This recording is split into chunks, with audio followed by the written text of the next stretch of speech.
Azizlar, mana bu platani qarzdor klientimizniki ekanligini aytgan edim. Qarzdan kechib yuborish kerakmi yoki so'rash kerakmi, nima qilish kerak? Mana shuni hukmini sizlarning e'tiboringizga havola qilgan edim. O'sha videoning ostida 100 dan ziyod fikr qoldirgansizlar. Hamma bildirgan fikrlaringiz uchun kattakon rahmat. Men bu fikrlarni o'rganib chiqdim va 30% bu yerdagi bildirilgan fikrlar 30% qarzda albatta so'rash kerakligini bildirishgan.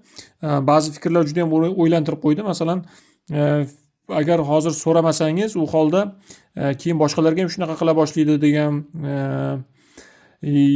lekin juda ko'pchilik Ramazon oyi munosabati bilan bu qarzdan kechib olish kerakligini aytishgan. Azizlar, sizlarning fikrlaringizdan kelib chiqib turib, u kishini qarzdan kechadigan bo'ldim, lekin bepulga ta'mirlashni qilib berardim. Mana bu joyi kuygan ekan, men e'tibor qilmagan ekanman. Bu platani tiklashni ilojisi bo'lmadi. Bu уже neandertal plata, haligi dinozavr plata, tiklash iloji bo'lmadi. O'shaning uchun u kishiga yangi platani monitori bilan birgalikda taklif qildim, sotib olishdi. U kishi o'ylab ko'ramiz deyishdi. Agar sotib oladigan bo'lsa, o'rnatib qilib beramiz. Xizmatdamiz azizlar, salomat bo'linglar.